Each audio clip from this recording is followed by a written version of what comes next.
Hi guys, in today's episode of Taylor Talks Trades, we've got John Sibbald from Sibbald Training. He's taken us on his journey from being an apprentice joiner right through to taking over the family business, Sibbald Training, which has got a state-of-the-art 18-acre site for all your training needs. I hope you enjoy. Well, welcome on, John, and I'll start where I always start. How did you get into the trades? Well, I've been thinking about this a lot since, because every one of your podcasts I watch, it's always the first question. So I'm like, how do I answer that question? But I was born into construction industry. My father started in plant hire in 1973, so next year's our 50th anniversary in business. So long time. So when I was a kid, I was always around about diggers, plant, machinery, construction in general. So you know, when my dad was busy and too busy to look after us, you got a mini digger and go and dig a hole, you know, that type of thing. It's a great childhood. That was a babysitter. Absolutely, aye. No, great upbringing and round about the plant industry. After that, obviously, run about school and stuff like that. I hated school, I'll be honest with you. I was never in bother at school, I was never in trouble at school, but I wasn't, you know, I was never really one for concentrating at school, and I was always wanting out. As soon as I could get out of school, I was out of there, because I was always hands-on. And everybody says the similar thing, you know, it's like that's the common running theme on this podcast, whereas everybody goes, school either, like, they were never bad or anything, but it was like, it just wasn't for me. I just wanted to get hands-on, so that's interesting. No, absolutely. My mum was actually a big supporter, because you know, I think there's often a bit too much kind of push for people to go into further education, college, university, whatever that is, and there's a massive place for that. I'm not saying anything against it. However, you know, I says to my mum, I don't want to stay on at school. I've no interest at school, and she says, listen, that's fine, but you need to go out and get a trade. Yeah. So I decided I wanted to do joinery. Went through the CITB aptitude test at the time. Don't know if that's all still a thing that you do, but it was when I did it. I don't know. I don't think that's there now. Was that like the wee booklet and you kind of? You had to do different stuff with measuring and things like that. So I did the aptitude test. I'm pretty sure I did that, and they were like, "You'll be a roofer or a painter or something like that." I think the joiners maybe above that one, and then the electrician and the plumbing. It was like I missed them pages out. No, so I did that, and then I went back and I wrote letters. My mum helped me, but we wrote some letters out to different firms to try and get an apprenticeship. So I went out there actively looking to get an apprenticeship. And the first interview I went for was with a company called Hutton Reed, joinery, kind of shop fitting, really kind of mixed bag they do, based out in Wilkerson, out on the A71. Went for an interview there, got the job, was absolutely delighted. I literally finished school, finished my exams at 15-year-old, and straight into apprenticeship. So I served a 4-year apprenticeship there. Really a mixed bag, I'll be honest with you. We did you know, new build stuff. I did workshop stuff where I was making doors and cabinets within the workshop. I was out doing a lot of restoration work. A lot of my work was on National Archives of Scotland. I did all the sash and case windows on there. Good mixed bag. Good, really good apprenticeship. You need that with an apprenticeship, I feel. It's like, it's one thing being a specialist in something, but when you get out into the kind of real world and you see all the variances on construction, it's like knowing a bit of all the different elements is really good. Whereas now you do sometimes see it maybe be like a finishing joiner or a roughing joiner. It's like, so you were a kind of a bit of... I got a great mixed bag right through my apprenticeship with different stuff. So I served my 4-year apprenticeship there. I then stayed on for another about, I don't really know, probably about a year and a half or 2 years after that. I think that when you're an apprentice, you always maybe feel like the apprentice, you know. So when I came out my time, I didn't ever feel like I was a proper tradesman, because a lot of the guys I was working with were my they always knew you as the apprentice as such. Exactly. I would resonate with that a bit, actually. You kind of feel like, when am I going to become my own guy here? And it's like, you're kind of, that makes sense, actually. That does make sense. So after that, we, as I say, about 2 years after my apprenticeship out, I decided that I wanted to go and do something else. Not something else, but something, move on, kind of next stage of my career. I was doing lots of homers, as everybody does when you're, and at that time that was the craze for laminate floors. So man, every night in life I was putting a laminate floor in, and people's sissies. So I decided, right, that's it. I'm going to go out on my own. I'm going to go and do my own thing. So started up on my own. And naturally, with having the family business, there was always, you know, with the training centre, with the training business, my dad had a portfolio of property, rental flats and houses, and naturally what was happening was I was dealing with my own customers, but my dad would say, oh, can you go and do this, can you go and do that, can you fit a kitchen there, can you do this, can you come into the centre and do that, sort of that classroom. And over that kind of probably next 6 month, 12-month period, before I knew it, I was almost working unconsciously full time for the family business. And as I say, probably more the property side of the business. And it kind of went for there. So I started doing that. Then I started managing the properties a few years later. And doing that side of stuff, and then naturally started helping with the training side of the business and learning a bit more about that. My dad always says I came into the business by default. It was never really his plan for us to be involved with the training side. So that's interesting. So I had a mixed bag. When I started within the training company, I actually started managing the fleet, doing the organising the MOTs, the road taxis, that type of stuff, and a bit of facility management. Then it kind of grew. You naturally, when you show an interest and you're part of the family, you naturally get involved in other bits. So doing the role that I'm in at the moment, I'm director of the company and kind of general manager, and I've been doing that probably now around about kind of 7 years, something like that. It's been a massive challenge for me. It's been a massive development for me, my career-wise, because I'm as I say, hands-on working guy, and now I'm sat behind a desk all the time. So is that 7 years you've sort of been totally off the tools as such? I'll probably a bit more than that, totally off the tools, but about 7 years I've probably had kind of, running the business. Learn how a business runs, dealing with people and managing fleets and all the rest of it. Yeah, no, absolutely. So to progress my career, I got a lot of help through Scottish Enterprise. Went on some management for growth courses, future leadership courses. Did that type of stuff. I got a mentor, and I hear you guys talking about mentors and stuff like that. My experience, I've had one mentor right through, and now him and I are great friends as well. Probably, I'm sure I bounce stuff off him as well still. But it's a common theme again, mentors, it really is. And I think, like you said there, a couple of things I was resonating with was the first thing you said about when you're at a company, do you think you're actually going to be seen as a tradesman, or are you just always the laddie? So that resonated. And then just that sort of, the mentor side of things, I just think you just sort of you just believe like you just need to figure it all out yourself, eh? And then it's not until maybe sometimes like somebody just comes across your path and goes, what about if you try this, or what about if you do that? But that's interesting. The Scottish Enterprise side is that, so did you find that to be quite good? Like, I've not had any dealings with that, but absolutely. I think for entry level managers, and that they don't need to be managing a full business. It could be managing teams. There's a course called Management for Growth, and I've put all our managers through it. Our admin manager's been through it, sales manager, our finance manager, now our operations manager, younger boy, he's been through it now as well. And I think it's a really good grounding just to get the understanding of management and what it's about. Nobody's teaching you this, really. No. Like when you're at school, obviously there's nothing about that, and then when you do your apprenticeship, there's nothing about managing or leading teams or even dealing with customers or that. It's all just the actual job in hand. So that's interesting. That's quite an interesting approach. I'll probably need to think about that more so for like in our company as well, because we like to see people progress through, so they maybe come off the tools and go into like management roles or estimating roles, and it's like there's actually, like, we try to train them, but again, we're training them off of like our knowledge rather than going, there's a specific course. So I've never, I would probably a good thing to try, because we've never really done it.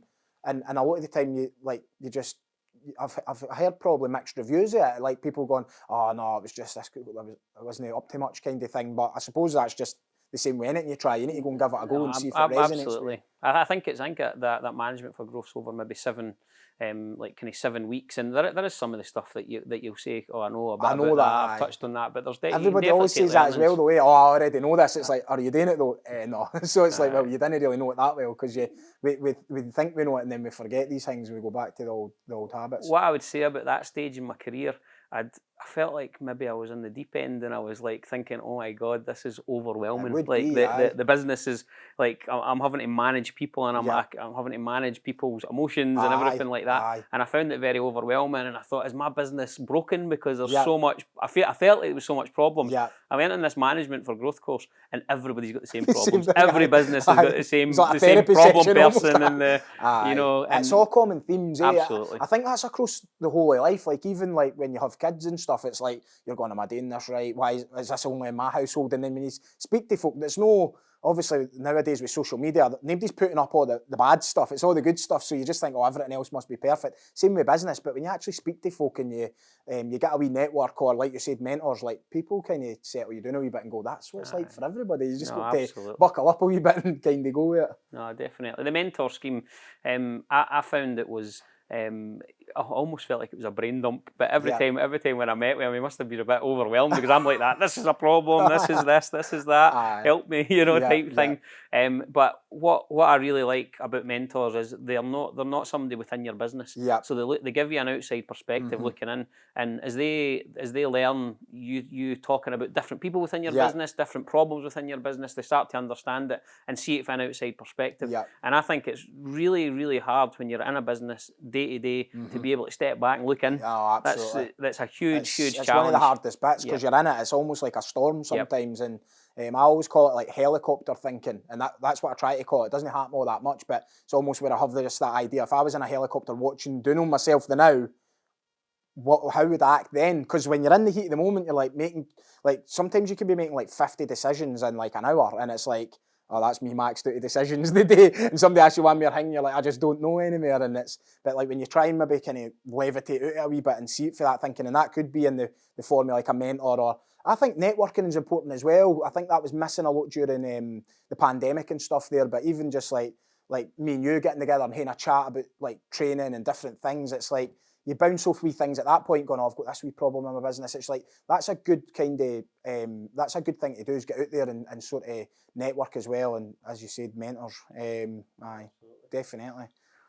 What's happening now then? So was there a pressure there for it being the family business as well? See, when you're saying you were in that sort of, you felt a bit overwhelmed and you thought, is it just my business that's doing this? Was there a pressure as well, like, oh, I need to make sure I do this for my dad? Was there? I'll tell you, the biggest pressure for me going into that business was we're very lucky with retention. With retention of staff, and always have been. I was going in there, and still to this day, I'm managing people who pick me up for the school. Like, genuinely, I've got people who work for us for 25 years. We've got our lead instructor is nearly 30 years with the business. Fantastic guy. And I'm although I don't look at him, 36 now, but if you can imagine, I was a boy when he was there, and now I'm having to manage these people, and that for me was probably the biggest pressure, and especially then because there was more of them involved. A lot of them have retired and moved on now, and I'm starting to build my kind of own legacy. Hopefully, I want these people that I'm bringing in just now to be round about me for the next 20 years. That's what I'm hoping for. But that was probably the biggest daunting fact, was going telling somebody who maybe picked you up for the school or dropped you off or whatever, and going telling them what to do. That's awkward conversations absolutely. And stuff.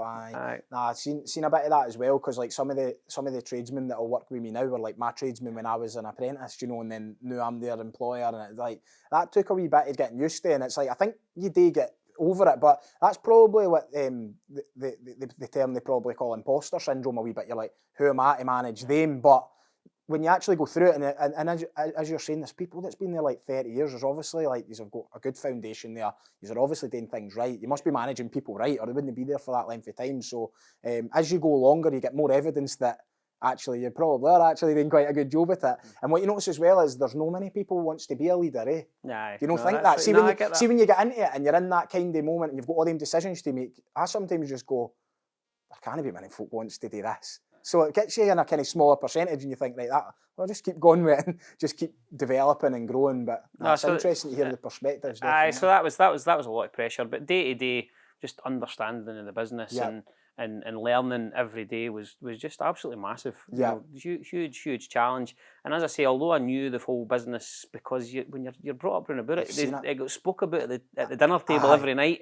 You've not got a choice in the matter. You understand. It becomes part of the fabric of your being, to be honest. It's just everything. It's the same in our household now. It's like Arlo, our youngest, like he doesn't know like anything other than Taylor Roofs is like everything. Do you know, he'll like see like the vans, he'll see the uniforms, he'll see the scaffolds up with the banners, he'll see us, like we were on the TV ad there, he'll see his signs on the roundabouts. Like he'll probably like McDonald's as a brand and Taylor Roofs as a brand to him is probably just as the same thing, because it's like just he's totally immersed in it. which is it, and you would have been the same. No, absolutely, and probably now my kids the same as well. You will never see me Monday to Friday without a Sibbald shirt on. Sometimes at the weekend as well, but I didn't know what to wear at the weekends. Honestly, I'm like, oh no, that's like I'm just like, where's my wee Taylor Roofs jumper, my wee kind of waistcoat that I've got. I wear it everywhere, and it's like folk think it's painted on, I think, but listen, brand awareness massive. And you guys are fantastic at it. We had the roundabout sponsorship and your banners and your scaffolding. I think brand awareness is fantastic. It's something that we have always been, very, very focused on as our brand, and we kind of slightly rebranded recently. I say recently, probably 3 years ago now, but just to try and modernise the look at it slightly. However, we spend tens of thousands, as a lot of companies do, on branding, and that's giveaways, pens, and all your merchandise, making sure every instructor, everybody in the office is always well branded. Go to events, you're always well represented, and I think it's absolutely crucial for any business now. It really is. No, it is a massive part of it, and you do quite a lot with the community as well. I always see popping up somewhere like you're sponsoring this event or doing something, and that in itself is just a brand, is branding on its own right, but it's also just part of that kind of giving back. We're similar that way, where we like to do things that probably just builds us into the again, I'm using that word fabric, but builds you into the fabric of the community, because it's like people want to be doing business with people who's giving back into the community. It keeps it all kind of moving and going round. So what's your kind of what is your offerings now then? Like, so how, like, what sort of training is it that you are doing? What can people come to you guys for? So Sibbald is without sounding the cheap and cheerful, we're probably the one-stop shop in the construction industry, and that's where we try and make our unique selling point, is that people can come to us for the majority of the training that they require within the construction sector, not just construction sector, utilities sector, warehouse distribution, engineering, that type of thing. The easiest way to explain what we do is we do everything from manual handling, abrasive wheels, all the way through to higher level health and safety with your NEBOSH and your IOSH, and the in-between stuff with your SMSTSs and all that type of things.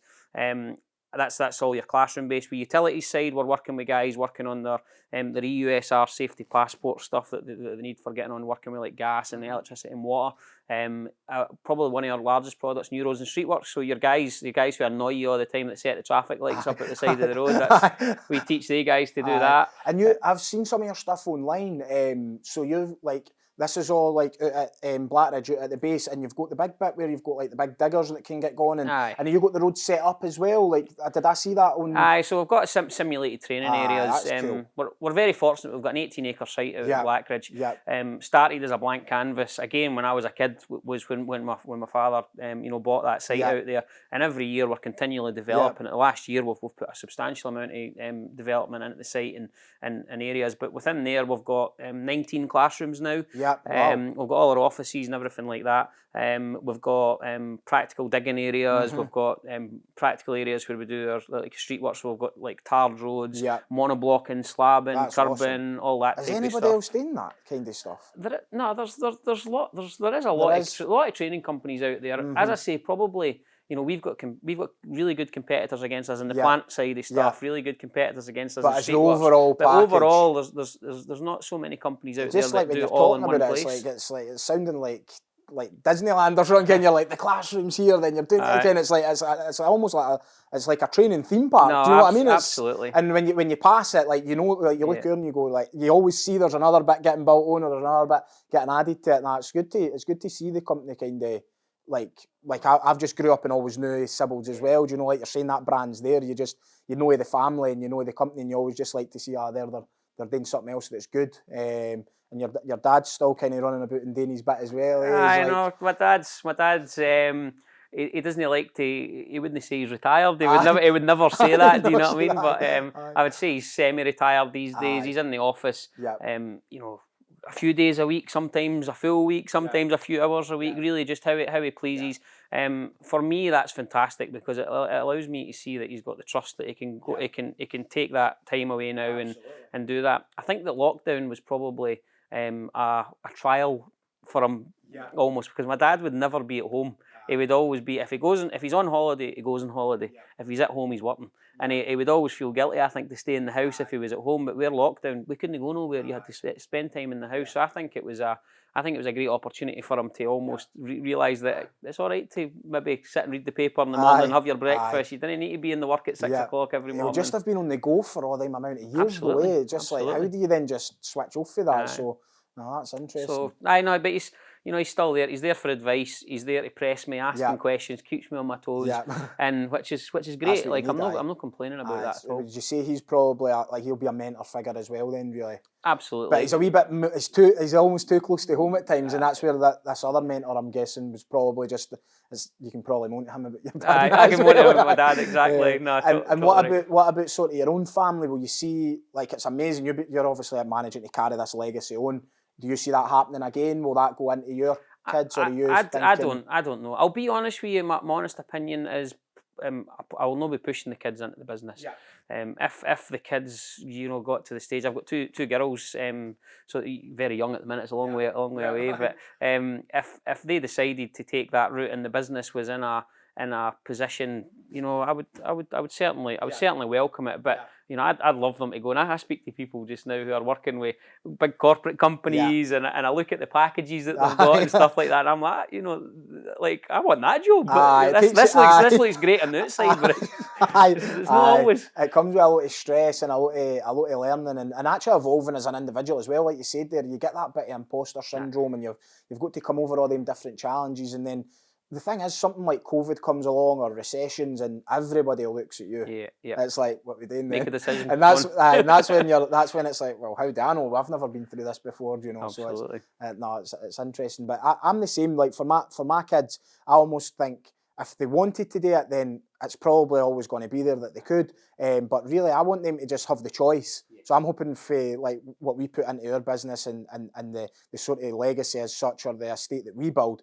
That will just give them a choice to go and do whatever they want. But sometimes it's hard knowing what you want. I suppose with us, it was almost like, I knew I was going to be hands-on, and you said similar there. It was like, you didn't really overly enjoy school, so you wanted to get hands-on. But as you said, your dad had said as well, it's if the girls get into it through default, then that's what happened to you, apparently. Exactly, but maybe that was always part of his plan, you don't know. No, I don't know. But what's moving forward? What's the next steps over the next? So our business is just. I'll be honest with you, which isn't really great. Recently, we've been very reactive, and that's only just coming out of COVID. We downsized the business substantially. Unfortunately, when COVID hit, the last thing anybody wanted to do was go and sit in a classroom next to a stranger.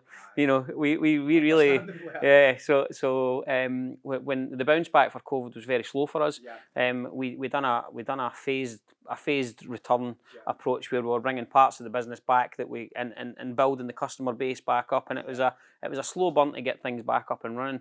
I'll be honest with you, since we all talk about COVID like it was yesterday, we're a couple of years down the road now, and it was, the last 18 months has just been absolute crazy. It's been madness, and it's been very reactive. Every day we're like, we're needing more space, we need to build more classrooms, we need to recruit, we need to grow the business, and it's been very, very reactive, and I've not really had the chance to probably sit down and plan properly, and that's the kind of stage that I'm at the moment, is trying to, right now things are settling down a little bit, because I do see a bit of drop off just in the last 2 to 3 months. I have seen a wee bit of drop off with the training side, so it's allowing us just to start thinking about how are we moving forward. I want the business to continue to grow, but what I want to make sure is that we've got systems and processes in place in the business, because I'll be honest with you, listening to your podcast reminisces with me, because my staff might watch this and totally agree, but I always want systems and processes. I'm the worst at following them. I'm terrible at following systems and processes. I'm the same. It's like I believe in them, but I can't do it. Like and what I've found is probably a skill is like I almost like tell everybody, like, we need to come up with them, and then they all figure it out, and then they need to almost be like, right, can you stay out of this now then? And it works quite good, because it almost gets you away from being like micromanaging and the one who does everything, and you allow people to sort of run with it. And then I suppose you can almost observe the mistakes and then say, oh, well, how's that not working? How's that not working? And they're probably like, well, you're not doing it. You're so the problem. You should. But it's like, and then it's constantly evolving it. But how are you using technology and stuff? You've got good systems in place there and still improving? I would say that we're continually improving, Yep. especially just in the recent last few months. We've introduced some stuff which is really exciting for me, because you know, everything's about profitability. At the end of the day, we all talk about lots of things with business. If a business isn't profitable, there's not a business. Exactly, you know, and we have to be profitable. Looking at our business, the cost of sale for everything that we do, having the large facilities, fuel prices for diesel and machines and stuff like that. You know, every bit of these prices is going up, and we need to look at how can we streamline processes, how can we be more efficient to be more profitable ultimately. So looking at that side of stuff, recently we've been doing a lot of digitisation processes, and that's round about. We're only just at the first stages of it, but like digital enrolment for candidates. So we're still, bearing in mind, we could have 70 to 100 candidates per day on the training centre. Wow, really? Yeah, and each of these guys are filling out. See, it's like Disneyland. Better watch what I'm saying. So these guys every day would be filling out a document by hand to put all their contact details, everything like that. That would go to the administrational side, and they would have to hand input that into the system, which is slow and clunky. You know, that type of stuff. So all digitisation with those QR codes now. They scan the QR code, it matches with the course that they're on. They upload their information, goes onto the system. So that's a bit of digitisation that we've done. Portfolios for written portfolios now, a lot are all on tablets, and we can collate evidence on tablets and electronically. But all of that is just time saving. And is that like, so people could upload evidence into that and things like that? Ah, that's good. So when we come out on site, and we're doing an on-site you know, a VQ for assessing a candidate's competency on site. Now what we'll do is everything will be video evidence, taking photographs, because that proves competency. You know, you could sit down and have a conversation. Can you do slating? I can do slating. I can do it. Cool. You know. It sounds believable. Exactly. It does make sense. That does make sense. I know Stuart, like one of your assessors, he's been working with us, and that's what he said. He's like, if we're out on site and we're doing something that looks like it's going to be needed and required later on, and he can't be there for whatever reason, or it's off the cuff. Absolutely. It's like, got to be video, record everything that you're doing, and it definitely makes sense. It's a tough battle, the digitisation though.